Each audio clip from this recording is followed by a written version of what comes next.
अगर proportional representation होगा जिसको कहते हैं आनुपातिक प्रतिनिधित्व प्रणाली, उसमें कॉन्स्टिट्यूएंसी का झमेला in past of the post system है, तो इसका मतलब ये है एक निश्चित जनसंख्या को रिप्रेजेंटेशन मिले। इससे पहले इस समस्या तो खैर बहुत संगीन है, शायद हमारे जो दर्शक हैं और हमारे स्टूडेंट्स हैं उनको मैं इस समस्या की गंभीरता के बारे में ही बताना चाहूंगा, लेकिन पहले मैं आपके पहले क्वेश्चन का एड्रेस करूं। चाहे वो टाउन बनाते थे, प्रेसिडेंसी या कॉन्स्टिट्यूएंसी, उनका एक ही मात्र फंडा होता था, that was the colonial government. वो एक औपनिवेशिक सरकार थी। औपनिवेशिक सरकार तो ब्रिटिश हित से परिचालित थी। उसका एकमात्र लक्ष्य होता था एडमिनिस्ट्रेटिव कॉन्वीनियंस, प्रशासनिक सुविधा। कॉन्स्टिट्यूएंसी इस तरह से बने कि हमें प्रशासनिक सुविधा अधिक से अधिक। 2002 में फिर बात आई तो हुआ कि यार बहुत अर्ली 2002 में उन्होंने किया एक कॉन्स्टिट्यूशनल अमेंडमेंट बिल ला दिया।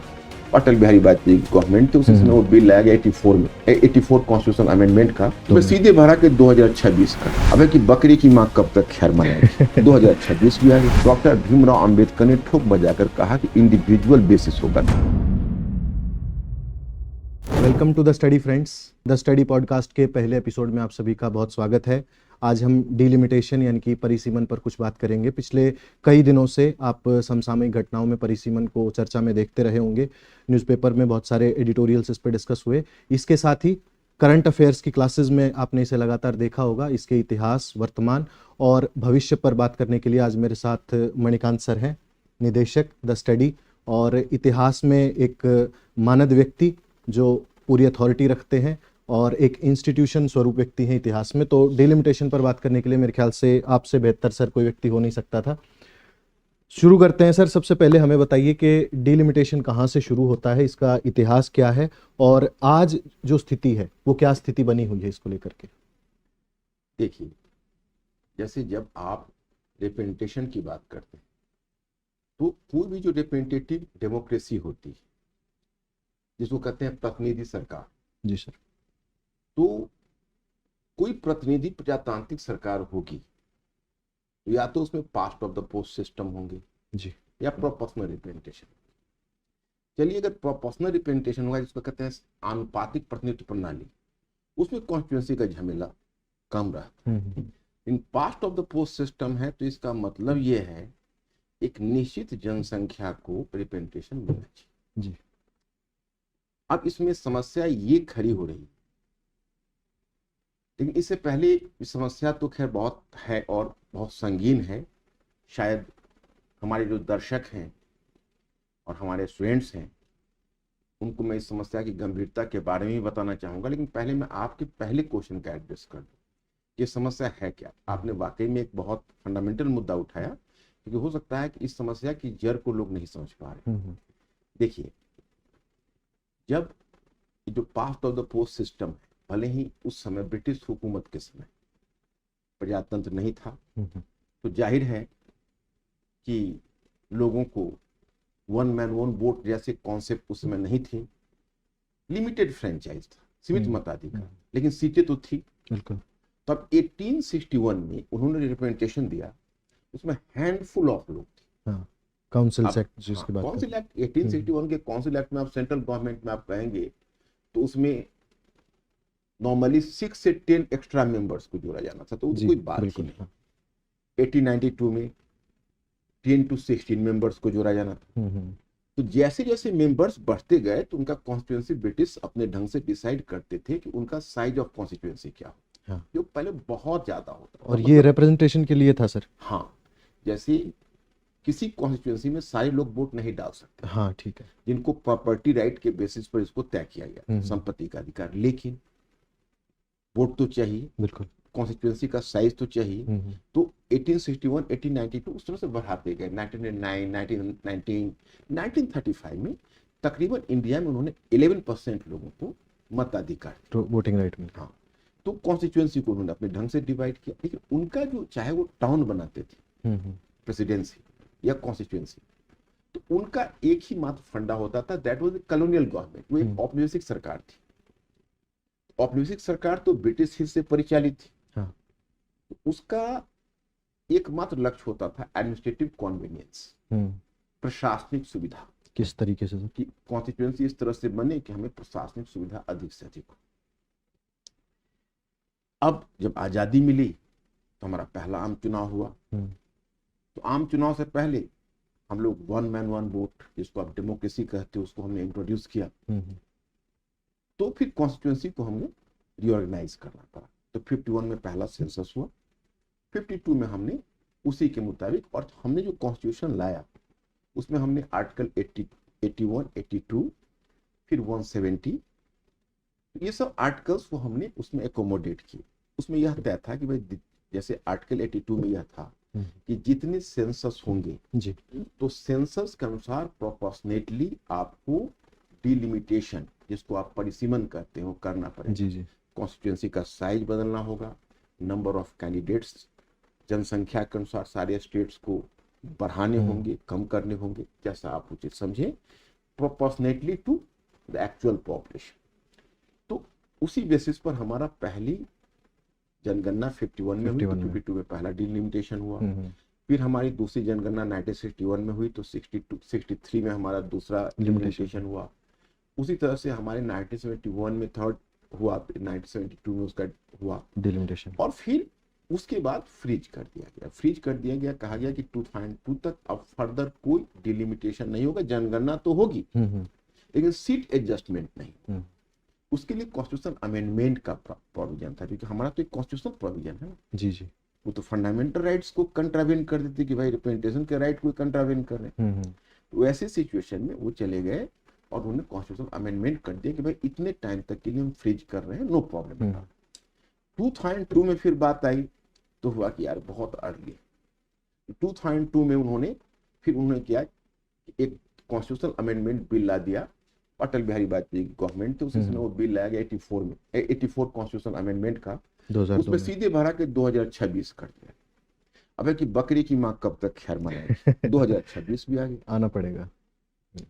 अब उसमें 2002 में भी हुआ, उसको भी आप चौथा कर सकते हो, लेकिन उसमें सीट्स को कम ज्यादा, सीट्स तो बराबर ही रही सर उसमें, बाकी में तो सीट्स बढ़ाए गए। इसमें क्या हुआ कि वो सीट्स का रीएडजस्टमेंट कर दिया साइज के अनुसार, ताकि हाँ इक्विटेबल रहे, वो बिल्कुल बराबर रहे। लेकिन स्टेट्स के नंबर्स को कम ज्यादा नहीं किए। तो उस समय तो बच लिए हम, या हमारी सेंट्रल गवर्नमेंट बच ली, क्योंकि उस समय भी बहुत सारे स्टेट्स ऐसे थे जिनको ऑब्जेक्शन हो सकता था। बिल्कुल बिल्कुल, तो उस समय हम लोग उससे बच गए। लेकिन अब सवाल है कि 2026 तक कर दिया, अब बकरी की माँ कब तक खैर मनाएगी। अब 2026 हमारा क्रॉस हो रहा है। अब सर इसमें जैसे एक आप बीच में आपने एक बात कही, 42nd कॉन्स्टिट्यूशनल अमेंडमेंट 1976 का आपने जिक्र किया, तो उसमें आप कह रहे हैं कि जैसे उसको फ्रीज कर दिया गया। तो दो चीज़ें क्लियर कीजिए सर। पहला तो ये कि वो फ्रीज करने के पीछे क्या कोई पॉलिटिकल रीजंस थे, और दूसरा अगर करंट कंटेक्स्ट में आप इसको देखें तो क्या अब जो डिलिमिटेशन हो रहा है उसके पीछे जो आशंकाएं हैं, चिंताएं हैं सदर्न स्टेट्स की वर्सेस नॉर्दर्न स्टेट्स, वो क्या पॉलिटिकल ज़्यादा है क्या? देखिए, एक्चुअली हमारी जो ऑडियंस है और हमारे स्टूडेंट्स हैं, ढेर सारे आर्टिकल्स पर, अगर आज का इंडिया का बर्निंग क्वेश्चन कहेंगे तो डिलिमिटेशन। जी, मुझे नहीं लगता कि मेरा कोई ऑडियंस नहीं जानता होगा कि एक्चुअल डिलिमिटेशन का सिचुएशन क्या है। हाँ, हमारे ऑडियंस और स्टूडेंट्स को कंफ्यूजन यह हो रहा होगा कि इसका सोल्यूशन क्या है, क्योंकि इसका सोल्यूशन बड़े बड़े कॉन्स्टिट्यूशनल एक्सपर्ट को भी समझ में नहीं आ रहा है। खैर चलिए, उस पर हम बाद में आते हैं। आपका पहला क्वेश्चन को एड्रेस करता हूँ कि जब 42nd कॉन्स्टिट्यूशनल अमेंडमेंट हुआ तो उसके पीछे क्या पॉलिटिक्स था या क्या था? तो रीजन, बेसिक रीजन बेसिकली तो इंदिरा गांधी की सरकार थी। आप तो जानते हैं कि इंदिरा गांधी की सरकार बहुत कारणों से कंट्रोवर्सी में रही। बिल्कुल बिल्कुल, लेकिन दो चीजें उसने बहुत अच्छी की थी। एक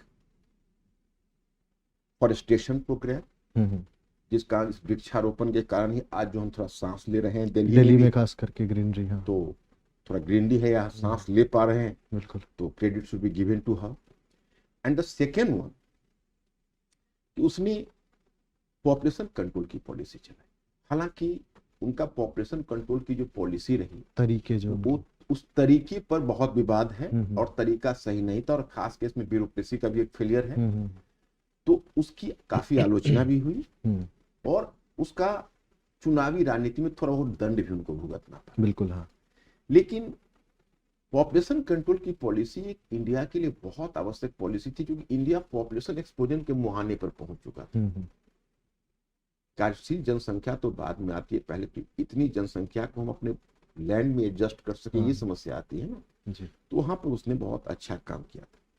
अब उसको मिसेज गांधी को आशंका इस बात की थी कि अगर हमने 1971 में पॉपुलेशन कंट्रोल की पॉलिसी चलाई और पॉपुलेशन को हमने जनगणना के अनुसार पॉपुलेशन को हमने बेसिस बनाया हुआ है डिलिमिटेशन का, तो स्टेट डी इंसेंटिवाइज हो जाएगा, बिल्कुल। स्टेट को इंसेंटिव मिलेगा नहीं, फिर स्टेट क्या करेंगे, पॉपुलेशन कंट्रोल से भागने लगेंगी। भाई लोकसभा में हमारी सीटें कम हो जाएगी, विधानसभा में हमारी सीटें कम हो जाएगी, तो पॉपुलेशन और अगर विधानसभा में सीटें कम हो गई तो प्रोपोर्शनेटली राज्यसभा में भी इसका इम्पैक्ट पड़ जाएगा, क्योंकि विधानसभा से ही तो राज्यसभा में चुनकर जाना है। बिल्कुल।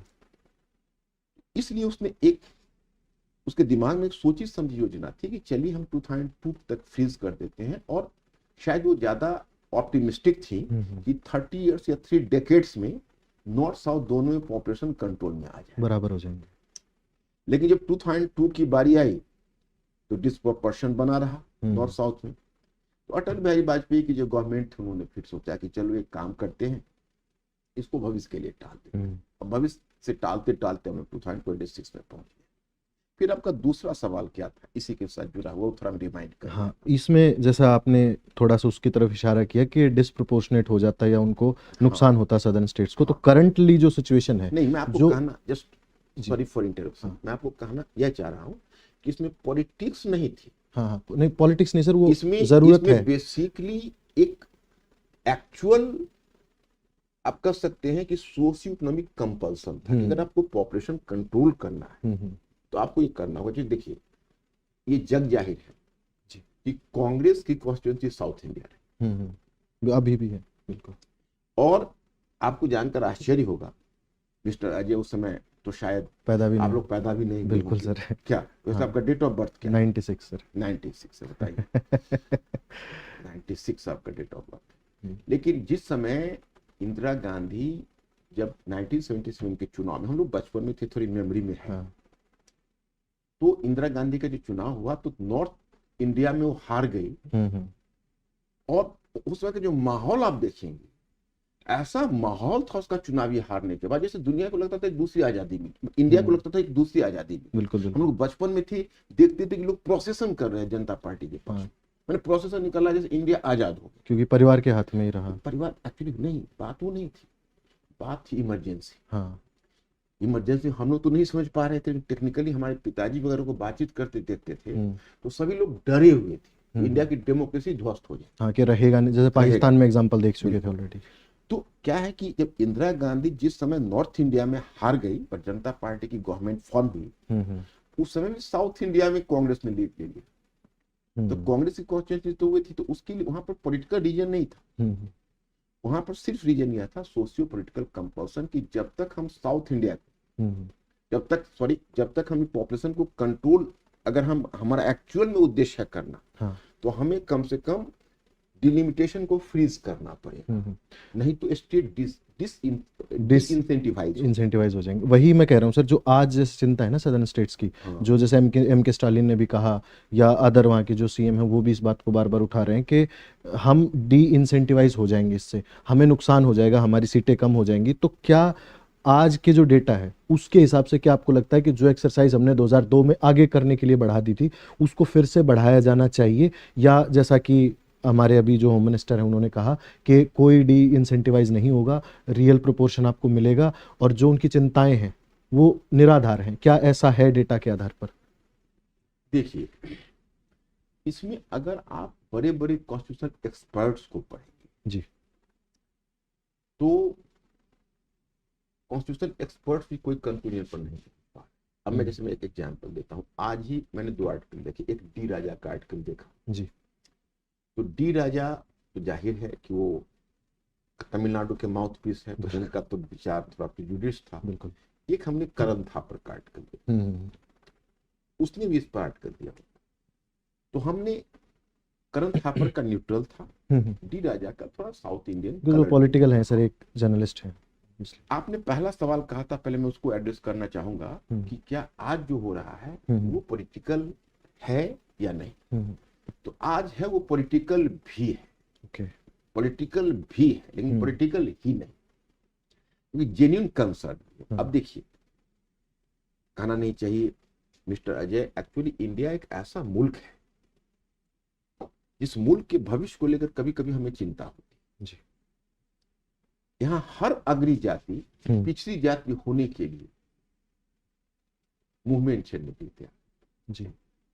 यहाँ हर विकसित राज्य पिछड़ा राज्य होने का इसमें सर एक हरिशंकर प्रयास परसाई, कर रहा है। हरिशंकर परसाई आप जानते हो सर, व्यंगकार हिंदी साहित्य के बहुत बड़े रहे। उन्होंने एक बात कही थी कि भारत में हर जाति अपने से नीची जाति ढूंढ लेती है, और इसी संदर्भ में उन्होंने बेरोजगारी को जोड़ा। उन्होंने कहा कि बेरोजगारी की आधी समस्या खुद की नौकरी लगते ही खत्म हो जाती है, और आधी समस्या अपने भाई की नौकरी लगते ही खत्म हो जाती है। तो वही है कि आप जो कह रहे हैं कि स्टेट्स जो है वो पिछड़ा बनने के लिए भी प्रयास करते रहते हैं और ढूंढते रहते हैं कि हम कैसे पिछड़े बन जाएं या थोड़े से दबे हुए महसूस हों, जिसमें हमें फाइनेंस कमीशन हमें कुछ एक्स्ट्रा दे दे। हाँ बिल्कुल सर। तो इंडिया के लोगों की मानसिकता से, इंडिया के स्टेट्स की मानसिकता से हटाना पड़ेगा जी कि पिछड़ा होना विशेषाधिकार नहीं, पिछड़ा होना एक टैबू है, एक टैबू है, एक लॉस है, एक इंफिनिटी है। आप पिछड़े हो, जैसे आपके पास पैसे आते हैं, बिल्कुल, आपने थोड़ा सा वेलफेयर के लिए कहीं खर्च कर दिया, अब वेलफेयर पर आप खर्च ना करो इसलिए ईश्वर से मनाओ कि मैं गरीब हो जाऊं, तो हाँ। this या फिर is not क्योंकि the- आप वेलफेयर कर रहे हैं इसलिए और लोग खड़े हो जाएं कि हम भी गरीब हैं, हमें भी दो। लेकिन मिस्टर अजय, एक इसका दूसरा पहलू भी जी जिस पर मैं आपका ध्यान इंगित करना चाहता हूं। हमने यह भी महसूस किया था कि जब हमारे यहाँ लागू हुआ था लैंड सीलिंग, पंडित जवाहरलाल नेहरू के जी जी 61 में उन्होंने कहा था, बेसिकली उनके टाइम में तो नहीं हो पाया क्योंकि उनका तो डेथ हो गया, फिर विजन था 64 सर। में तो इंदिरा गांधी ने इसको बेसिकली लागू करने की शक्ति से कोशिश की थी, परंतु स्टेट गवर्नमेंट सफल नहीं। उस समय हमारा वो जो पॉलिसी उसका फेलियर ये इसलिए हुआ, उस समय प्रत्येक हाउस पर सीलिंग होना चाहिए था। जैसे अगर आपके घर में हो तो अगर आप ठीक है 20 एकड़ पर लैंड सीलिंग कर रहे हैं, एक हाउस पर होना चाहिए था, बिल्कुल। इंडिविजुअल पर कर दिया गया। परिणाम क्या हुआ, किसी के अगर 5 बेटे थे और किसी का 1 बेटा था, हाँ, तो उसको नुकसान हो गया। अब मैं इसी में अपना अनेक्डोट करना चाहूंगा। हाँ। मेरे पिताजी अकेले भाई थे जी। मेरे मोहल्ले में कुछ लोग ऐसे थे, लैंड इक्वल था और वो 5 भाई थे। तो क्या हुआ कि वो मनी मन खुशियां मना रहे थे कि हमें तो सारे लैंड एडजस्ट हो गया, इनके लैंड छीने जाए, इनका जाएगा। हाँ। तो पहली बार हमारे दादाजी को एक अफसोस होते हुए देखा कि मैंने एक बेटा क्यों पैदा किया। हाँ, वही हमें 4-5 बेटे होने चाहिए। हालांकि स्टेट गवर्नमेंट की कमजोरी के कारण, इंडिया के पॉलिसी फेलियर के कारण वो इम्प्लीमेंट नहीं हो सका, और लेकिन एक तलवार गले पर लटकता रहा आगामी 3-4 दशकों तक कि जाएगा। वही चीज अभी हो रही। हाँ। जिस स्टेट ने प्रयास करके हेल्थ और एजुकेशन सेक्टर में इन्वेस्ट कर पॉपुलेशन को कंट्रोल की, फ्री बीज पर थोड़ी सी रोक लगाकर, आपने सुना होगा तमिलनाडु का कि एक अलग है Tamil model of development, Dravida Nadu ने अपना कहा। हाँ। तो तमिल मॉडल पर, जैसे गुजरात मॉडल है तो उनका अपना एक द्रविडियन मॉडल उसको कहते हैं, द्रविडियन मॉडल डेवलपमेंट। तो उन्होंने अपने अपने डेवलपमेंट के प्रयास किए, they have invested in health and education sector, और उन्होंने बेटर गवर्नेंस लाया नॉर्थ इंडिया की तुलना में, और उन्होंने बेसिकली ब्यूरोक्रेसी को भी एक्टिवेट किया, पॉपुलेशन कंट्रोल के लिए उन्हें अलग से प्रयास किए, और इन सब का परिणाम हुआ कि उनका पॉपुलेशन कंट्रोल। अब सर इसमें जैसे आप जो कह रहे हैं उसमें क्या जो उनका मानना है सदर्न स्टेट्स का कि इससे आप इलेक्टोरल आउटकम को चेंज कर सकते हैं, तो वो दरअसल कर सकते हैं नहीं? जैसे आसाम का एग्जांपल भी आपने पढ़ा, जे.एंड.के का एग्जांपल भी आपके सामने है कि सॉरी कि जो कॉन्स्टिट्यूएंसीज हैं उनको इस तरीके से रीड्रॉ किया जाता है जिससे सोशो कल्चरल जो ताना बाना है समाज का, एक तो वो बिगड़ जाए, प्लस आप जिस समुदाय के इलेक्टोरल्स को ज्यादा प्रमोट करना चाहते हो उसको आप अपने तरीके से रीअरेंज कर पाओ। तो क्या पॉलिटिकल और इलेक्टोरल आउटकम इससे बदल सकता है क्या, जो सदर्न स्टेट्स कह रहे हैं, या एम.के. स्टालिन ने जैसा कहा था? देखिए, उस पर हम पहले इसको हम कंप्लीट कर लेते हैं। सॉरी फॉर मतलब स्लाइड डाइवर्जन जी। हमारा वो चीज पूरा नहीं हुई। अब क्या है कि साउदर्न स्टेट्स ने अपने प्रयास से उन्होंने अपने पॉपुलेशन को कंट्रोल किया, अपनी सफलता दिखाई। अब अगर हम उसके लिए उनको पनिश कर दें, पेनलाइज करें, एंड अगर डी इंसेंटिवाइज करें इसको, तो इसमें डरने की बात यह है कि एक बार एम के स्टालिन ने आउट ऑफ रेंज कहा कि अब एक एक तमिल 3-3 बच्चे पैदा कर, कहा कम से कम अपने पेपर में। बिल्कुल। तो इससे तो फिर होर मच जाएगी।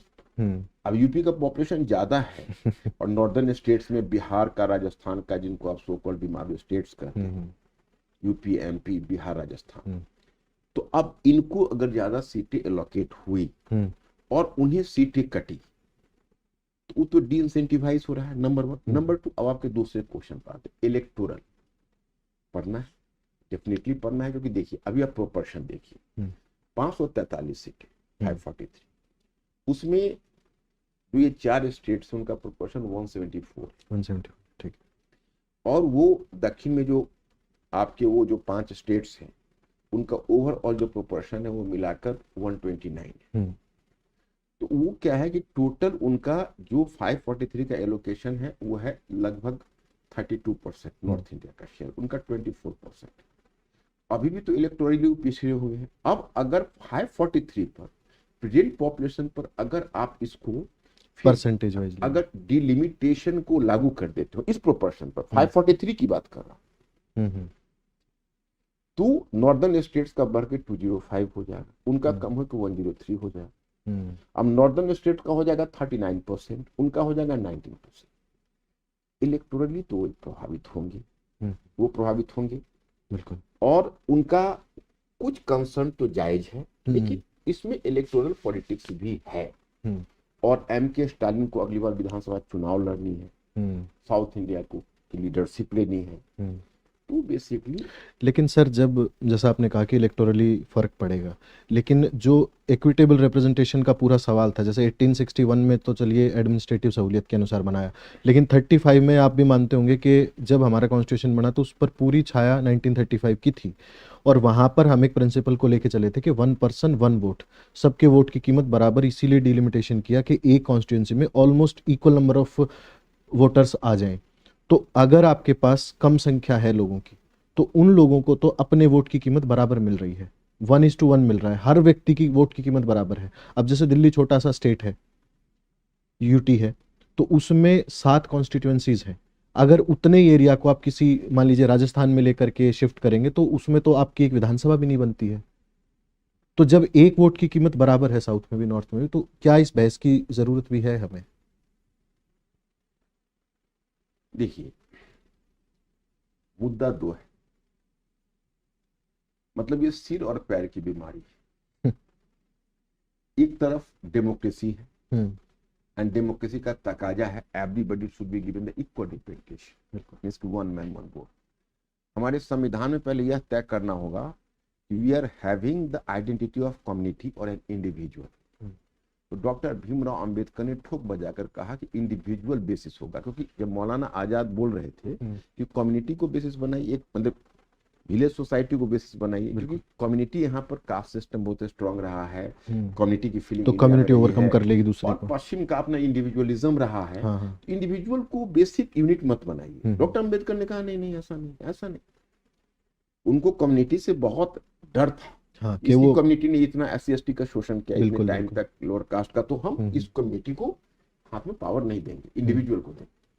अब एक बार हमने इंडिविजुअल को पावर दे दी, तो एक इंडिविजुअल के पास एक वोट है, अगर इसकी अवहेलना करते तो डेमोक्रेसी की अवहेलना होगी, नंबर 1। नंबर 2, एक डिस्प्रोपोर्शन ये हो रहा है कि एक साउथ इंडिया का स्टेट्स मुश्किल से 12 से 15 लाख लोगों को रिप्रेजेंट करेगा, तो नॉर्थ इंडिया का एक कॉन्स्टिट्यूएंसी 12 से 15 लाख लोगों को रिप्रेजेंट करेगा, तो साउथ इंडिया का, और नॉर्थ इंडिया का जो कॉन्स्टिट्यूएंसी वो 39 लाख 28 लाख से 39 लाख का रिप्रेजेंट करेगा। ये भी तो एक डिस्प्रोपोर्शन है। तो डेमोक्रेसी को बचाना है तो उसका मान रखना पड़ेगा। लेकिन फेडरलिज्म एक अलग चीज है। फेडरलिज्म का है कि कंसर्न है स्टेट का, we have formed the federation and we have to safe ensure our federal rights, मतलब ऐसा ना हो कि हमारा ओवरऑल जो लोव्स ऑफ ब्रेड बट रहा है उसमें हमारा शेयर कम हो जाए। हाँ। तो फेडरलिज्म का तकाजा है कि नहीं, हम वन मैन वन वोट अपनी जगह है, लेकिन हमारे स्टेट को अब घाटा ना होने दीजिए, विशेषकर इसलिए कि हमने प्रयास करके पॉपुलेशन कंट्रोल किया। यही चीज कॉन्स्टिट्यूशनल एक्सपर्ट को अब समझ में नहीं आ रही कि हम डेमोक्रेसी को बचाएं या फेडरलिज्म को बचाएं। अब जैसे आपने सर वो जो बात की SC ST और उनके राइट्स की, इंडिविजुअलिज्म की बात करी कि हर व्यक्ति बराबर होना चाहिए, या जो स्ट्रॉन्गर कम्युनिटीज़ इंडिया में हैं, you can name them out, हर एक स्टेट में अलग अलग वो हैं, तो स्ट्रॉन्गर कम्युनिटीज़ जो हैं या जो कल्चरल कम्युनिटीज़ आप जिनको कह सकते हैं जो अलग अलग हैं, उनमें भी रिप्रेजेंटेशन की समस्या है। कुछ लोग कह रहे हैं कि हमारी, जैसे मान लीजिए माइनॉरिटी कॉन्स्टिट्यूएंसीज की अगर बात करें तो माइनॉरिटी में रिप्रेजेंटेशन उतना नहीं है, आज भी कम है। कुछ पार्टीज हैं इंडिया में जो अपने यहाँ पर माइनॉरिटी कम्युनिटी के रिप्रेजेंटेशन को लेकर के बहुत ज़्यादा मुखर नहीं है, या उनको टिकट एलोकेशन में उतना प्रेफरेंस नहीं दिया जाता है, उनके मिनिस्टर्स नहीं आप सेंट्रली देखते हैं। तो SC ST कम्युनिटीज़ को भी एक ये डर लग रहा है कि जब इस तरीके का परिसीमन होगा तो उनको रिप्रेजेंटेशन नहीं मिलेगा, या उनकी संख्या को इस तरीके से कट आउट किया जाएगा कॉन्स्टिट्यूएंसीज में, जैसा JNK में किया गया, जैसा आसाम में किया गया, कि उनको वैसे लोगों के साथ अटैच किया जाएगा जो स्ट्रॉन्गर कम्युनिटी के पार्ट है, और स्ट्रॉन्गर कम्युनिटी अपना स्ट्रॉन्ग होल्ड दिखाएगी डिलिमिटेशन में। क्या ये डर सच्चा है उनका? देखिए, ऐसा ये डर निराधार भी नहीं, दैट इज नॉट बेसलेस, बिल्कुल। क्योंकि इतना तो हुआ है। जैसे दो एग्जांपल्स आपने जो एक दिए, एक एग्जांपल आपने असम का दिया, एक एग्जांपल आपने जम्मू एंड कश्मीर का दिया। तो जिस तरह से जम्मू एंड कश्मीर का डिलिमिटेशन हुआ जी, उसमें जिस तरह से जम्मू की सीटें बढ़ी, हाँ, कश्मीर की सीटें कम हो गई, और एरिया वाइज भी sir, that is the matter of concern. लेकिन उसके लिए एक सेफ्टी है। हाँ, यहाँ पर जुडिशरी का रोल बड़ा इंपॉर्टेंट हो जाता है, क्योंकि देखिए डिलिमिटेशन को जुडिशरी अब चैलेंज नहीं कर सकती। डिलिमिटेशन का जो अवार्ड है, you should not, that is not under the direct judiciary review in normal condition. हाँ, ठीक। लेकिन 2024 में एक वर्डिक्ट में सुप्रीम कोर्ट ने यह कह दिया है कि अगर यह सद्भावनापूर्ण नहीं लगता है और संवैधानिक मूल्यों के अनुकूल नहीं, कॉन्स्टिट्यूशनल वैल्यूज के अनुकूल नहीं, तो सुप्रीम कोर्ट इसका रिव्यू कर सकता है। तो इट डिपेंड्स अपॉन। लेकिन आप एग्जांपल देंगे कि भाई जम्मू कश्मीर वाले में तो सुप्रीम कोर्ट ने क्लीन चिट दे दिया, कुछ नहीं हुआ, हाँ, तो इसमें जुडिशरी का रोल हो जाएगा। लेकिन हाँ, इतना है कि एक रेस्पॉन्सिबल गवर्नमेंट को ऐसा नहीं करना चाहिए, विशेषकर इसलिए कि अब होम मिनिस्टर ने जैसे एश्योरेंस दिया कि भाई दक्षिणी राज्यों को डरने की आवश्यकता नहीं है, उनके साथ कोई नाइंसाफी नहीं होगी और उनकी सीटें कम नहीं। हालांकि हम चारों तरफ से जब मिला के देखते हैं तो हमको समझ में नहीं आता है कि होम मिनिस्टर का ये आश्वासन तो है, लेकिन होम मिनिस्टर इसमें जस्टिस कैसे कर पाएंगे। देखिए, आपके पास दो ही विकल्प, या तो आप 543 रहने दीजिए, और 543 रहने देकर आप इसको फॉर एवर फ्रीज कर दीजिए, या जैसा कि साउदर्न नए पार्लियामेंट का क्या मतलब होगा, जैसे साउदर्न स्टेट्स, तो आज ही आपने देखा होगा कि कल उन की बैठक हुई है उन राज्यों की, तो साउदर्न ही केवल नहीं थे, एक उड़ीसा और पंजाब और भी थे, 7 स्टेट्स। तो 7 स्टेट्स की बैठक हुई है, उसमें MK स्टालिन ने उसको इनिशिएट किया है, और उसमें डिमांड किया गया है कि आगामी 25 ईयर्स के लिए आप इसको फ्रीज कर दीजिए। अब आगामी 25 ईयर्स के लिए फ्रीज कर दीजिए, तो अब सवाल ये उठता है कि अगर एक खास डेट से आप फ्रीज करते, एक डर तो है कि नॉर्दर्न स्टेट्स पॉपुलेशन कंट्रोल के लिए इसलिए गंभीरता से प्रयास नहीं करेंगे, वो बढ़ाएंगे उसको, हम चले आएंगे, वो और बढ़ाएंगे, हमारी सीटें कम हो जाएंगी। और साउदर्न स्टेट सोच सकता है कि उन्होंने अपनी यह महसूस करें कि हमने गलती की, सीटें कम करके थोड़ा और पॉपुलेशन ग्रोथ को इंसेंटिवाइज करेंगे, बिल्कुल। 25 ईयर्स फिक्स करना और डेंजरस, और गारंटी भी नहीं है ना सर कि 25 साल बाद ये इशू नहीं उठेगा दोबारा। या तो आप फॉर एवर फिक्स करिए, जैसे अमेरिका ने 1913 में हाउस ऑफ रिप्रेजेंटेटिव्स को वो करके छोड़ दिया कि इतना ही, सीनेट में तो ऑलरेडी 2 था, 1913 में उसने अपने हाउस ऑफ रिप्रेजेंटेटिव्स को कर दिया। या फिर कैनेडियन मॉडल को मानिए, कैनेडियन मॉडल में आप देखेंगे कि कनाडा ने एक अपना दूसरा तरीका अपनाया, उसने कहा कि भाई जो हमारे बिग स्टेट्स उनको ठीक है, उनके साथ इंसाफ होगा तो छोटे स्टेट के साथ भी इंसाफ होगा। प्रोपोर्शनेटली हम सीटों को कम और बढ़ाएंगे और कम हाँ, करेंगे। बड़े हैं तो ज्यादा मिलेंगे। हाँ, अगर बड़े हैं तो थोड़ा ज्यादा मिलेंगे और जो छोटे हैं उनको थोड़ा कम मिलेंगे, लेकिन बहुत बड़ा मतलब वन मैन वन वोट के बेसिस पर नहीं करेंगे। कुछ सजेस्ट कर रहे हैं कि TFR के बेसिस पर करिए, जैसा फाइनेंस कमीशन 2015 ने किया। टोटल फर्टिलिटी रेट के बेसिस पर करिए तो उसे साउदर्न स्टेट्स को घाटा नहीं, क्योंकि समस्या यह है कि 1971 में ये जनगणना के अनुसार तमिलनाडु और बिहार दोनों को बराबर सीटें, हाँ, ये है। लेकिन अब इस बीच पॉपुलेशन है, उसमें इतना बड़ा फासला आ गया दोनों के बीच कि वो हो ही नहीं सकती दोनों के बराबर। बीच अब बहुत बड़ा फर्क आने वाला है। तो ये समस्या, ये प्रॉब्लम तो है। इस प्रॉब्लम में बहुत संतुलन साधने की आवश्यकता है। माइनॉरिटी वाले का करिए सर। जैसे माइनॉरिटी मतलब किस, जैसे जो माइनॉरिटी की हम बात करें, जैसे माइनॉरिटी रिप्रेजेंटेशन नहीं था, जैसे आज बात करें कि लेट्स से के 15 लाख वोटर्स हैं एक कॉन्स्टिट्यूएंसी में, और 15 लाख में से मान लीजिए 15-15 लाख की 2 कॉन्स्टिट्यूएंसीज हैं, और टोटल 8 लाख इसमें माइनॉरिटी वोटर्स रहेंगे। तो अगर 8 लाख को एक कॉन्स्टिट्यूएंसी में आप डाल देंगे तो वो माइनॉरिटी कॉन्स्टिट्यूएंसी हो जाएगी, और बहुत संभावना है कि कोई माइनॉरिटी मेंबर वहां से आए। लेकिन अगर आप इसको डाइल्यूट करके डिवाइड कर देंगे, लेट्स से कि आप 3.5 या 4.5 इस तरीके से बांट देंगे दोनों में, तो उनका जो रिप्रेजेंटेशन है वो कभी इकट्ठा हो ही नहीं पाएगा और उनको रिप्रेजेंटेटिव नहीं मिल पाएगा पार्लियामेंट में। तो SC ST और माइनॉरिटी के साथ क्या इस तरीके से उनकी सीटों को डाइल्यूट किया जाने की कोशिश और संभावना जो कह रहे हैं अलग अलग मेंबर्स, वो है? संभावना बनती है। इसके लिए 3 स्तर पर इंडिया के कॉन्स्टिट्यूशन को कहा जाता है लॉयर्स पैराडाइज। आपको कॉन्स्टिट्यूशन की थोड़ा कॉम्प्लिकेशन को समझना पड़ेगा। पहले आपको देखना पड़ेगा कि डिलिमिटेशन कमीशन में कितने स्टेक होल्डर्स हैं। तो डिलिमिटेशन कमीशन में एक स्टेक होल्डर से, जैसे प्रेसिडेंट है, वो अपॉइंट करेगा किसी रिटायर्ड सुप्रीम कोर्ट के जज को। और फिर उसके साथ दूसरा मेंबर होगा चीफ इलेक्शन कमिश्नर, या चीफ इलेक्शन कमिश्नर खुद नहीं आता है तो अपने रिप्रेजेंटेटिव्स को भेजता है। फिर जिस स्टेट में हो रहा होगा उस स्टेट का इलेक्शन कमिश्नर उसका मेंबर होगा, और एसोसिएट मेंबर्स होंगे संबंधित स्टेट के MP और MLA। जहां पर डिलिमिटेशन होना है वो एसोसिएट मेंबर्स। ठीक है। इसमें ग्रेटर से 2 का रहना है चीफ जस्टिस का, सॉरी जो रिटायर्ड जस्टिस है, तो जिनको कि प्रेसिडेंट की तरफ से अपॉइंटमेंट होता है। तो प्रेसिडेंट की तरफ से अपॉइंटमेंट का मतलब है सरकार की तरफ से। ठीक है। अब चीफ इलेक्शन कमिश्नर है, वो एक बड़ा स्टेक होल्डर है।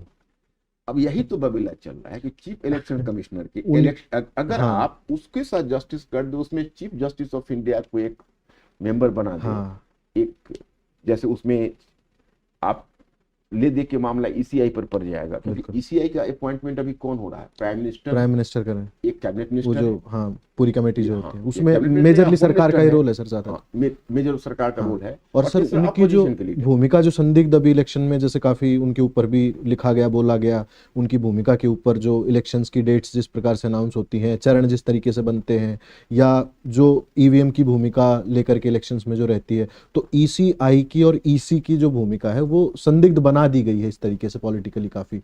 तो अगर उनके ऊपर पूरा दारोमदार रखेंगे तो कई ये भी सवाल उठा सकते हैं कि कहीं ECI या एक इंस्टीट्यूशन ही पपेट ना बन जाए गवर्नमेंट का और पूरे दबाव में काम करने लग जाए। बिल्कुल, तो बिल्कुल देखिए, ये संभावना को तो हम डिनाई नहीं कर सकते। जैसे डॉक्टर भीमराव अंबेडकर ने एक बात कही थी, कि कॉन्स्टिट्यूशन अपने आप में कुछ नहीं होता, डिपेंड करता है कॉन्स्टिट्यूशन की सफलता को उसके चलाने वाले कौन, क्योंकि कॉन्स्टिट्यूशन को तोड़ने मरोड़ने की बहुत संभावना होती है। तो सवाल ये उठता है कि the matter is so sensitive for north Indian states and south Indian states कि आई थिंक कि good sense should prevail and ऐसा ना किया जाए। ऐसा हम एक एक शुभेच्छा रख सकते हैं, लेकिन जहां तक संभावना का सवाल है, तो जो आपने पूछा है उस संभावना को तो डिनाई नहीं किया जा सकता है। संभावना तो रहेगी कि उसका तुर मरोड़ हो सकता है। और रिजर्वेशन पर कोई फर्क पड़ेगा सर इसमें? SC ST माइनॉरिटी के जो जितने भी, देखिए, अगर सीटें नहीं बढ़ती है तो पहले जनगणना को होने दीजिए कि प्रोपोर्शनेटली सीटें, जैसे अगर मान लीजिए SC ST की सीटें और जो ओवरऑल जनरल की सीटें, अगर उनमें प्रोपोर्शनेटली सेम प्रोपोर्शन दिखता है तब तो फर्क नहीं पड़ेगा। इन SC ST की सीटें अगर SC ST के नंबर्स प्रोपोर्शनेटली ज्यादा है तब तो सीटें कम हो जाएंगी। कम हो जाएंगे। तब अगर हम फ्रीज करते हैं तो SC ST को इससे समस्या रूमर्स ये भी हैं सर के इसको हटा करके पूरा इक्विटेबल सबको बना दिया जाएगा और कोई जो इस प्रकार के रिजर्वेशन ऑफ कॉन्स्टिट्यूएंसीज हैं उसको ख़त्म करेंगे, बट ये टोटली सुपरफिशियल है, इसमें कोई पुख्ता भी ना तो गवर्नमेंट ने कहा है ना कुछ ऑफिशियली किसी ने कहा है, बट हाँ ये ऐसा रूमर्स हैं कि इसको ख़त्म करके 1 वोट 1 इलेक्शन 1 नेशन 1 इलेक्शन इस तर्ज पर सब पूरा बराबर हो जाएगा, आपका वोट मेरा वोट बराबर irrespective of my and your community और रिलीजन जो भी है। तो ये बातें भी हो रही हैं। साथ ही जैसे जेंडर रिप्रेजेंटेशन की भी थोड़ी सी बात इसमें कर लेते हैं सर कि महिलाओं का रिप्रेजेंटेशन चूँकि काफ़ी अभी जो चल रहा था महिला वंदन जो बिल रिसेंटली आया उसमें सरकार ने भी कहा कि एवरी फॉर्म ऑफ गवर्नमेंट और जहाँ से भी आप इलेक्ट होकर के आते तो 33% ऑफ रिजर्वेशन महिलाओं को रहेगा। तो वो कैसे इंश्योर करेगी सरकार और क्या वो जो बिल है वो इम्प्लीमेंट हो पाएगा इसी सेंसस के बाद में, और जो हमारे 29 में इलेक्शंस होने वाले हैं उसमें क्या 33% वुमेन पार्लियामेंटेरियंस हमें मिल जाएंगी डिलिमिटेशन के बाद? देखिए, डिलिमिटेशंस के बाद आपको 33% मिलने में कोई परेशानी नहीं। अगर 50% का रिजर्वेशन रहता तब वो पॉपुलेशन से ज्यादा रिजर्वेशन होता, लेकिन अभी तो 33% महिलाओं के एक्चुअल पॉपुलेशन से कम ही बहुत कम। तो इसलिए ये बात जरूर है कि जेंडर इनइक्वलिटी के कारण कुछ तो उनका जो मेल फीमेल का जो रेशियो है उसमें कमी आई है, लेकिन उतनी कमी नहीं आई है कि जिससे कोई फर्क पड़ जाए। और चूंकि 33% का रिजर्वेशन का मामला है तो इससे कोई लेना देना नहीं है, that is independent from this delimitation. और डिलिमिटेशन अगर होगा तो डिलिमिटेशन होने के बाद जो भी सीटें रहेगी या तो आप 543 पर सीट अगर रखिए तो भी आपको देना पड़ेगा 1/3। अगर 888 रखिए जो नए पार्लियामेंट में जो आपको सेंट्रल विस्टा में आपने जो नए पार्लियामेंट बना रखा है तो 888 सीटों का प्रावधान, बिल्कुल अगर 888 सीटों का प्रावधान करिए तो आनुपातिक रूप से वहां भी महिलाओं को 1/3 देना पड़ेगा, तो इसमें कोई फर्क। और इससे जैसे लोअर हाउस की अगर हम बात करें, लोकसभा की बात करें तो वहाँ जो रिप्रेजेंटेटिव्स आएंगे प्लस जो विधानसभा के मेंबर्स होंगे उसके वो सारे मिलकर के जब राज्यसभा के लिए चुनते हैं तो राज्यसभा को कैसे इम्पैक्ट करेंगे, उसकी सीटें जब बढ़ेंगी तो उसके रिप्रेजेंटेशन पर कैसे फर्क पड़ेगा इस लिमिटेशन? देखिए, राज्यसभा वाली चीज कुछ भी देखिए, इस पूरी होहल्ले सबका ध्यान अभी आर्टिकल 81 पर या 170 पर है, लेकिन राज्यसभा पर ध्यान नहीं। लेकिन कुछ एक्सपर्ट्स राज्यसभा के लिए भी चिंता व्यक्त कर रहे हैं। वो कह रहे हैं कि देखिए, जिस समय विधानसभा के जो नंबर्स बढ़ेंगे और कम होंगे तो उसका सीधा असर राज्यसभा की मेंबरशिप के ऊपर पड़ेगा, और उसमें राज्यसभा के भी प्रोपोर्शनेटली वैसे भी नॉर्थ इंडियन के ज्यादा नॉर्थ इंडिया के मेंबर्स है और फिर मेंबर्स बढ़ जाए तो राज्यसभा के मेंबरशिप को भी प्रोपोर्शनेटली उनको भी रैशनलाइज करने की बात की जा रही है कि जिस तरह से लोकसभा का आप रैशनलाइज उसी तरह से उनमें भी कुछ ऐसा सम्यक फार्मूला बनाइए जिसमें गुड गवर्नेंस के लिए, इकोनॉमिक डेवलपमेंट के लिए, सक्सेसफुल पॉपुलेशन कंट्रोल के लिए जगह सी हो। तो ऐसा बार बार किया जा रहा है कि ना आप वैसा भी उसको करिए, तो दोनों मोर्चे पर बात चल रही है। तो इसमें सर थोड़ा सा एक ये बताइए कि हम जैसे इंडिया में जो एक्सरसाइज कर रहे हैं उसको अगर हम वर्ल्ड वाइड इसको कंपेयर अगर थोड़ा सा करें दुनिया की बड़ी बड़ी डेमोक्रेसी से, तो क्या हमारी एक्सरसाइज जैसे अब हो रही है फिर कुछ साल बाद फिर होगी, हर 10 साल बाद का हमने प्रावधान रखा, तो अगर हम हर 10 साल बाद ये चीज़ करते रहेंगे तो एक तो ऑलरेडी बर्डन ये देश पर आ जाएगा, फिर आप इनसिक्योर लगातार होते रहेंगे कि हमारा रिप्रेजेंटेशन कम है ज़्यादा है। तो क्या किसी देश में ऐसा कोई प्रावधान है, ऐसी कोई प्रक्रिया है जो भारत को अपना लेनी चाहिए, जैसे यूएसए में, जापान में, कनाडा में, कहीं कोई ऐसी प्रक्रिया जो एक बार आप अपना के छोड़ दें और उसके बाद कोई सवाल ना करे ना उठे कि आपने सही रिप्रेजेंटेशन दिया या गलत दिया, जब ज़रूरत हो तो ऐसे कमीशंस बना करके सरकार खुद सुओ मोटो ये काम कर ले कि आपका रिप्रेजेंटेशन नहीं है, हम बढ़ा रहे हैं? और क्या हम एक ऐसी सद्बुद्धि के साथ काम कर सकते हैं जहाँ पर महिलाओं को, अलग अलग धर्मों को, जातियों को, वर्गों को, और आजकल तो जो थर्ड जेंडर की बात चल रही है उनको सबको बराबर रिप्रेजेंटेशन मिले, चाहे कर्मचारी वर्ग रहे चाहे शिक्षक वर्ग रहे, सबको रिप्रेजेंटेशन उसमें मिले? देखिए, 1 मैन 1 वोट के ऊपर जब आप रिजर्वेशन आप दे रहे हैं तो वो इतने आपने अलग अलग स्टेक होल्डर्स को कहा, सोशियो इकोनॉमिक स्टेक होल्डर्स को, कर्मचारी हो, महिलाएं हो, गवर्नमेंट एम्प्लॉइज हो, तो उस तरह से डिवीजन रिप्रेजेंटेशन का करना मुश्किल है क्योंकि वो डिपेंड करेगा कि आपने एम्प्लॉयमेंट कितना किया हुआ है। आपका इकोनॉमिक सोशियो इकोनॉमिक डेवलपमेंट होता जाएगा, खुद एडजस्ट होता जाएगा, वो हमारे लिए कोई चैलेंज नहीं, वो दूसरी चीज। आपने एक सवाल किया वर्ल्ड वाइड स्केल पर, तो देखिए अब आपको समझना पड़ेगा कि सच पूछिए तो इंडिया, हमारे जब कॉन्स्टिट्यूशन मेकर्स ने जो फेडरेशन बनाया, तो हमारा फेडरेशन ही बड़ा अलग टाइप का था, जैसे यूएसए का फेडरेशन, तो वो है कमिंग टुगेदर। हाँ, और हमारा फेडरेशन है होल्डिंग टुगेदर। तो अब होल्डिंग टुगेदर हमारा है, तो उसमें अब प्रॉब्लम क्या आ रहा है कि हमारे संविधान निर्माताओं ने जो हमारा फेडरेशन बनाया है, वो सही मायने में फेडरेशन कॉन्स्टिट्यूशनली अगर आप कहेंगे तो ये फेडरेशन नहीं है। यूनियन ऑफ स्टेट्स भी कहा है, फेडरेशन शब्द को भी अवॉइड किया गया है, और स्टेट्स को बहुत वीक बनाया गया। जैसे आप और तो छोड़िए, आपका जो आर्टिकल 3 है वो किसी स्टेट के नामो निशान को मिटा सकता है, जिसका आप अभी अभी एग्जांपल जम्मू कश्मीर के मामले में देखें। हाँ। तो उस समय हम ऐसा नहीं सोच पा रहे थे, और सबसे बड़ी बात हुई कि शुरू में जब तक कांग्रेस अपने क्लाइमेक्स पर रहा पावर का, उस समय तक क्या हुआ कि सेंटर और स्टेट्स में सेम गवर्नमेंट है, so that was going to adversely affect the federal model. बिल्कुल बिल्कुल। तो उसने फेडरल मॉडल को कमजोर रखा, किसी स्टेट्स की तरफ से डिमांड नहीं, हमेशा ऊपर से फोन आ गए, हमेशा पार्टी डिसिप्लिन फेडरलिज्म पर हावी रही। तो ये समस्या आई ही नहीं।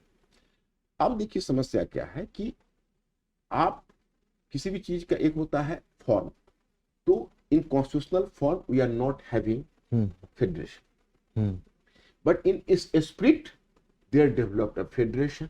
क्योंकि 1990s के बाद जिस समय हंग पार्लियामेंट का एरा आया, तो स्टेट्स में ज्यादा आर्टिकुलेट होता गया। हाँ, उनको ज्यादा पावर्स मिलते गए। तो जब स्टेट्स आर्टिकुलेट होता गया, तो अब स्पिरिट में फेडरलिज्म आ गया। हाँ। अगर आप आज आर्टिकल 3 का यूज बेझिझक किसी स्टेट के विरुद्ध करना चाहें, तो आपका सफल नहीं हो सकता, निसफल नहीं हो सकता। आपको स्पिरिट से वो मुद्दा आएगा। दूसरी बात है कि सुप्रीम कोर्ट या जुडिशियरी आज की तारीख में ज्यादा आर्टिकुलेट बन गई, क्योंकि 1970 इसके बाद जुडिशियरी, और खासकर जब आप देखेंगे कि 1990 जो वीक पार्लियामेंट का एरा आया, हाँ वही सर, वीक पार्लियामेंट होती है तो जुडिशियरी स्ट्रांग होती चली गई। अभी क्या थी कि अभी तक फिर एक बार स्ट्रांग पार्लियामेंट का एरा आ गया था। हाँ, बीच में मोदी जी के समय तो जुडिशियरी थोड़ा सा कॉम्प्रोमाइजिंग हो गई। लेकिन अब फिर एक बार दोबारा से जो जितनी समस्याएं आ रही हैं, मुद्दे आ रहे हैं, और जुडिशियरी के ऊपर भी बार बार इधर थोड़ा सा कॉलेजियम भी थोड़ा कंट्रोवर्सी में रहा। अभी कल ही एक बड़ी कंट्रोवर्सी हुई। तो उम्मीद है कि जुडिशियरी ज्यादा आर्टिकुलेट होती है। तो फेडरेशन का हमें अब कोई ना कोई समाधान ढूंढना पड़ेगा। कनाडा ने अपने तरीके से समाधान ढूंढ लिया, यूएसए ने अपने तरीके से समाधान ढूंढ लिया। अब एक एक्सपर्ट हैं योगेंद्र यादव, हम उनका पढ़ते हैं क्योंकि मतलब हमें एक ऑथर लगते हैं, और हालांकि वो कई लोग उनके विचारों को पॉलिटिकल अलाइनमेंट से देखते मानते हैं, बट लिविंग ऑल दिस उन्होंने दो बातें कही। देखिए, साउदर्न स्टेट्स में अभी आपने कहा कि क्या इलेक्टोरली नॉर्दर्न स्टेट्स ज्यादा पावरफुल हो जाएगा, तो साउदर्न स्टेट्स का आज मैंने डी राजा के आर्टिकल में भी देखा, कंसर्न केवल एक नहीं है, उनका कंसर्न ये है कि अगर नॉर्दर्न स्टेट्स के पास ज्यादा सीट्स और आ जाएगी तो वो 2-3 उनके पास कंसर्न है। उन्होंने कहा कि एक वो हिंदी हमारे ऊपर इंपोज करने की कोशिश करेंगे, हम लाचार हो जाएंगे, जो कि ये बात नहीं है, ये मुझे लगता है बेसिस बात है। क्योंकि अभी नई एजुकेशन पॉलिसी में हिंदी की बात कहीं भी नहीं गई, टेरराइज कर रहे हैं। लेकिन दूसरा उन्होंने कहा कि मनी बिल पर हमारी स्थिति और भी कमजोर है, और मनी बिल एक ऐसा है जो टैक्सेशन से जुड़ा हुआ। तीसरा उन्होंने मुद्दा उठाया कि हम टोटल जीडीपी में हम साउदर्न स्टेट्स कंट्रीब्यूट नॉर्थ से कहीं ज्यादा करते हैं, और मिलता बहुत नॉर्दर्न स्टेट्स हमें ले जाएगा।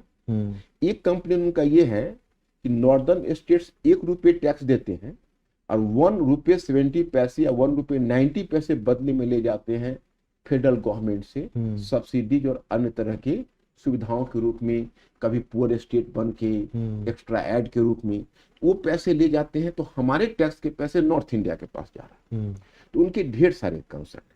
तो योगेंद्र यादव ने एक समाधान बताया, ऐसा करते हैं कि हम पॉपुलेशन को ताक पर रख के अगर हमको फेडरेशन बचाना है तो हम सीट को फ्रीज कर देते हैं, और बदले में साउदर्न स्टेट्स कॉम्प्रोमाइज करेंगे, टैक्स ज्यादा दें, उम्मीद कम रखें, नॉर्दर्न स्टेट्स के डेवलपमेंट पर खर्च ज्यादा होगा, हाँ ठीक बात है, आपको रिप्रेजेंटेशन मिल जाएगा, आगे पॉपुलेशन कंट्रोल हमें उनका भी पैसा हो मिल जाएगा। जाएगा। अगर उनका हेल्थ और एजुकेशन सुधरेगा हाँ बिल्कुल। तो उनका भी पॉपुलेशन कंट्रोल हो जाएगा और हर कुछ फिर ठीक हो जाएगा। हाँ ठीक है। कुछ का कंसर्न ये है कि 2060 तक ही आपको समस्या है, 2060 के बाद आपका पॉपुलेशन नेगेटिव में जाना बिल्कुल। शुरू होगा। हाँ अभी तो नॉर्थ बराबर इंडिया हो का गया। भी नेगेटिव में जाना शुरू होगा तो हम्म, खुद आगे चीजें खुद एडजस्ट हो जाएगी। हम्म, तो देखिए सोल्यूशन तो तरह तरह के दिए जा रहे हैं, लेकिन इसमें कोई सम्यक सोल्यूशन नजर नहीं आता और सबके अपने प्रोज एंड कॉन्स हैं। तो ये तो काफी मिल बैठकर और थोड़ा पॉलिटिक्स से ऊपर उठकर ही नॉर्दर्न साउदर्न स्टेट्स को मिलकर डिसाइड करना चाहिए। एंड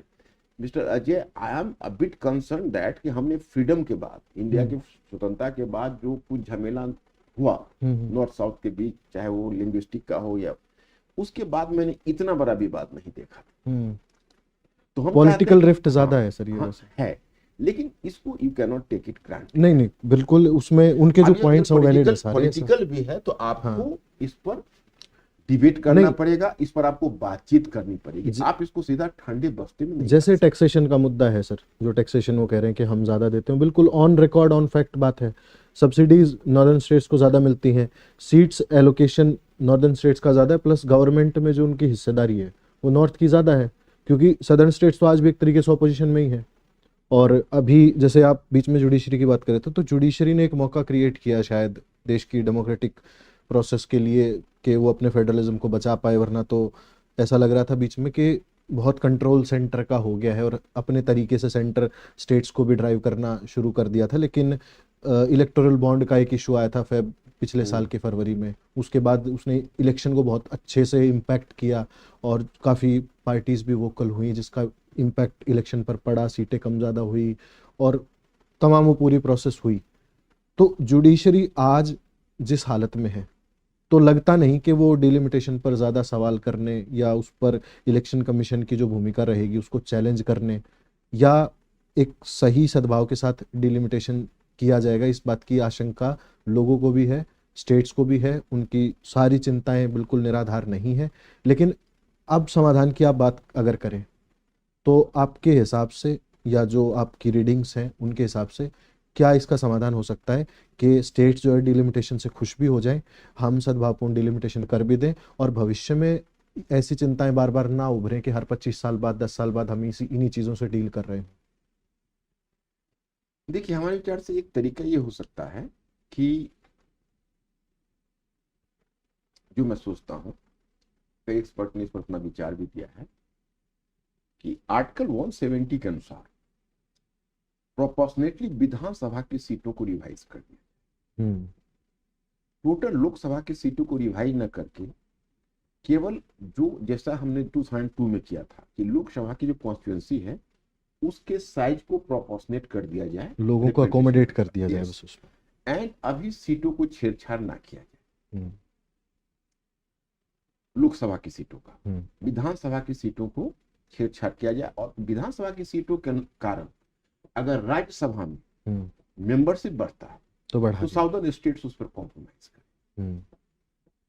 नॉर्दर्न स्टेट्स पर ज्यादा एक्सपेंडिचर होता है, टैक्स कम जाता है, उस पर साउदर्न स्टेट्स कॉम्प्रोमाइज करें। और वैसे सर इशू तो लोकसभा से ही है ना। देखिए, मामला तभी सुधरेगा नॉर्थ इंडिया का। आज एक बात बताइए, जो नौकरी पेशे लोग हैं वो कौन 2 से ज्यादा चाइल्ड को अफोर्ड कर सकते हैं? नहीं कर सकते। तो चूंकि आपके यहाँ डेवलपमेंट नहीं हुआ, एग्रीकल्चर बेस्ड लोग ज्यादा है, जैसे जैसे हेल्थ और एजुकेशन सेक्टर सुधरता जाए, कई जगहों पर बच्चों का सर्वाइवल रेट कम है, बच्चों का जिस समय सर्वाइवल रेट बढ़ेगा तो ओवरऑल क्या होगा कि उससे पॉपुलेशन खुद डेवलपमेंट के साथ, डेवलपमेंट का आफ्टर इफेक्ट होता है पॉपुलेशन का, आप उसको किसी दूसरे रास्ते से नहीं तय कर सकते। हाँ, ये जरूर है कि ये नॉर्दर्न स्टेट्स के लीडरशिप का फेलियर है कि उसने डेवलपमेंट में साउदर्न स्टेट्स का मुकाबला नहीं किया। लेकिन जो पैसा अब नॉर्दर्न स्टेट्स के ऊपर ज्यादा खर्च होगा उससे उसको ओवरऑल डेवलपमेंट होना है, बशर्ते वो फ्री बीज पर ना जाए। तो साउदर्न स्टेट्स को भी कुछ कॉम्प्रोमाइज करना पड़ेगा और नॉर्दर्न स्टेट्स को भी इस पर कॉम्प्रोमाइज करना पड़ेगा कि हमारा पॉपुलेशन ज्यादा है और सीटें कम मिले।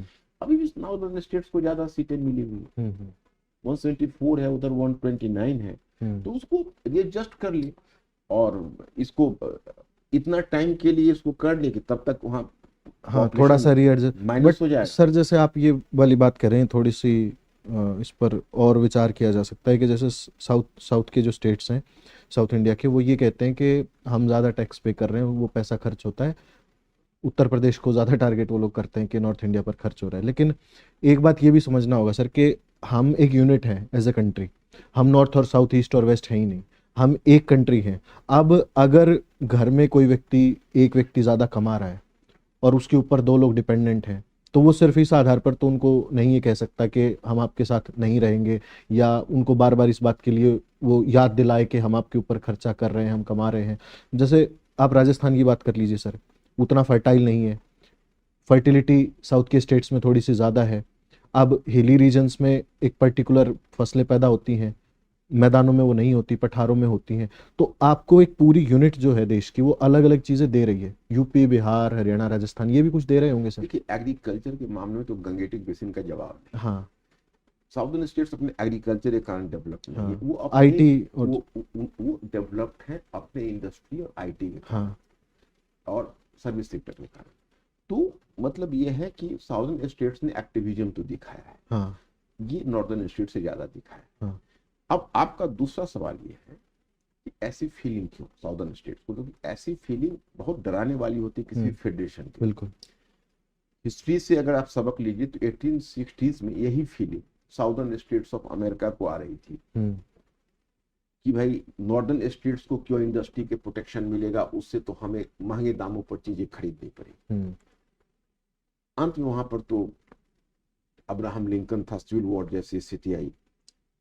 इंडिया में ऐसी स्थिति नहीं आनी है, डेमोक्रेसी का एरा है। साउदर्न स्टेट्स को का यह जो कंप्लेन है या इस तरह की जो बातें हैं, ये बिल्कुल अनजस्टिफाइड है।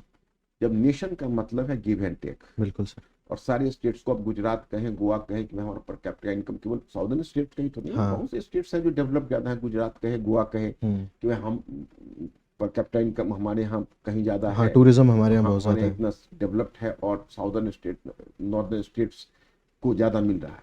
तो वो बेसिस नहीं होना चाहिए।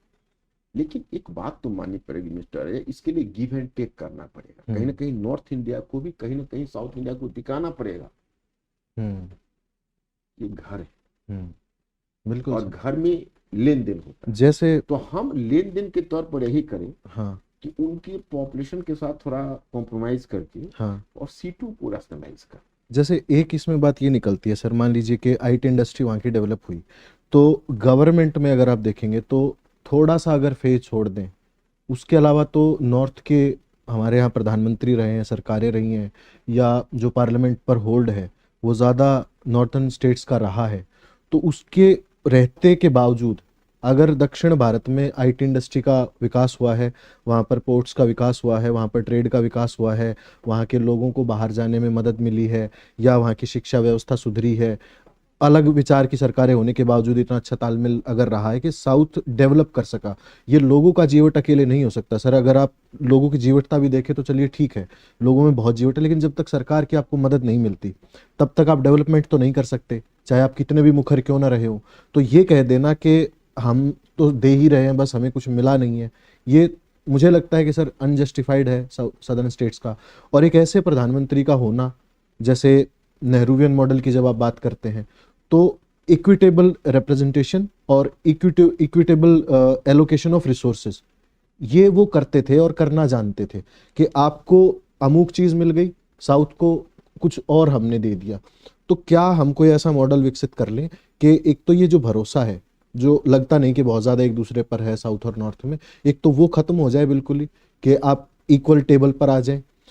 मुझे जो लगता है सर कि, और आप भी शायद इससे सहमत होंगे, कि ये ज़्यादा पॉलिटिकल मैटर ज़्यादा हो गया है, क्योंकि आइडियोलॉजिकल मैटर हो गया है कहीं ना कहीं, कि जो हम साउथ में जिस तरीके की वाद विवाद करते हैं या नॉर्थ में जो बातचीत करते हैं वो पूरी तरीके से अलग है। मत मतांतर का अंतर है सर ये, कि अगर आप पॉलिटिकल आइडियोलॉजी से किसी को नहीं जीत पा रहे हैं तो फिर आप में लगातार एक दूसरे के खिलाफ टकराव पैदा होगा। अगर मान लीजिए आज कांग्रेस की सरकार होती सर, तो क्या इम्पैक्ट होता फिर?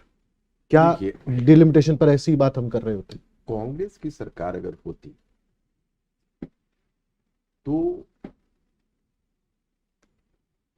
कांग्रेस की सरकार का कॉन्स्टिट्यूंसी साउथ इंडिया है। उसको इस बात से कोई खुशी नहीं होती कि नॉर्थ इंडिया की सीटें बढ़ रही है और साउथ इंडिया की सीटें घट रही। कम हो रही। कांग्रेस की सरकार, मुझे जैसा लगता है, ये मेरा हाँ पर्सनल संभावना, एक परसेप्शन है, what might have been, it is very difficult to से।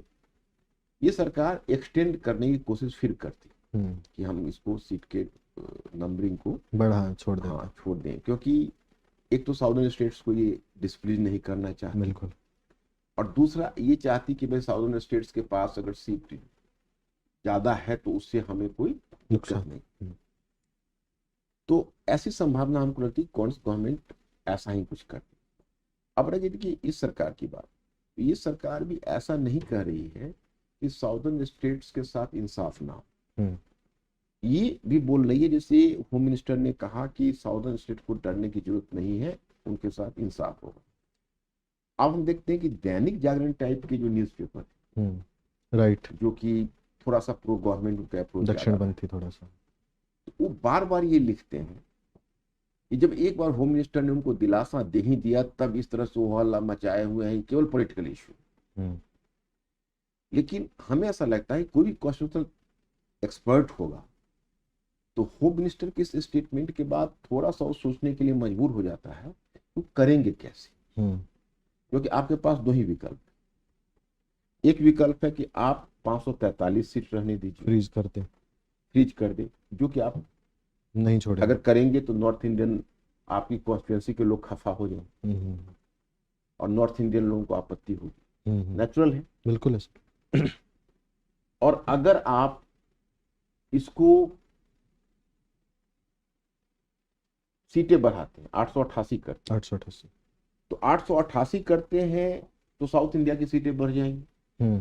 अभी जो उनकी सीटें हैं, अभी उनका 129 सीट है, तब बढ़ के 164 हो जाएंगी। लेकिन नॉर्थ इंडिया की सीट तो फिर बढ़ के ड्रास्टिकली, फिर उनका तो 324 हो जाएगी, ड्रास्टिकली बढ़ जाएंगे। तो प्रोपोर्शनेटली उससे तो सीटें और नॉर्थ इंडिया की बढ़ेगी, प्रोपोर्शन तो सेम रहेगा। तो आप 888 सीट करें या 543 सीट रहे, मतलब 543 से बढ़ा के 888 कर दें, उससे साउथ इंडिया के लोग संतुष्ट नहीं हो पा रहे। तो जो बाकी न्यूज़पेपर है और जो कॉन्स्टिट्यूशनल एक्सपर्ट है वो ये बात बार बार उठा रहे हैं कि आखिर ये होम मिनिस्टर इसका सोल्यूशन कैसे ला रहे हैं। और होम मिनिस्टर उस सोल्यूशन के बारे में क्लियर कट नहीं कुछ बता पा रहे हैं, क्योंकि वो क्या बता पाएंगे जो बड़े बड़े कॉन्स्टिट्यूशनल एक्सपर्ट नहीं बता पा रहे हैं। तो मुझे लगता है आने वाले समय में मिस्टर अजय कुछ यही करना पड़ेगा कि लोकसभा को सीट्स को थोड़े समय के लिए उसको फ्रीज कर दिया जाए, फ्रीज करना पड़ेगा और विधानसभा में रिएडजस्ट करके सीटों को बढ़ाना पड़ेगा। और राज्यसभा में जो प्रोपोर्शनेटली नंबर कम होगी और ज्यादा होगी वो साउथ इंडिया को बर्दाश्त करना होगा। और बाकी जो जैसा है वैसा होगा।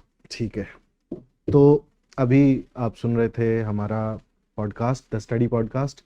आज हमने डिलिमिटेशन पर बात की और सर ने हमारे साथ जो विचार साझा किए, हमने इसके इतिहास से लेकर के वर्तमान इसके अराउंड जितनी भी कंट्रोवर्सीज हैं वो, और अलग अलग वर्गों के जितने भी मुद्दे थे उनको कवर करने की पूरी ईमानदारी के साथ कोशिश की है। इसके जितने भी वेरीफाइबल ऑथेंटिक रिसोर्सेज थे वहाँ से जो भी जानकारी आपको मिली है वो आप जहाँ चाहे इस्तेमाल कर सकते हैं। आपको ये पॉडकास्ट कैसा लगा हमें अपने व्यूज़ ज़रूर दें, कमेंट करें और बताएं कि आप कौन से नए मुद्दे पर पॉडकास्ट सर के माध्यम से चाहते हैं। वीडियो को जितना हो सके शेयर करें, लाइक करें, सब्सक्राइब करें। आपसे अगले पॉडकास्ट के एपिसोड में हम दोबारा मिलते हैं बहुत जल्दी। बहुत बहुत धन्यवाद। धन्यवाद सर। Thank you.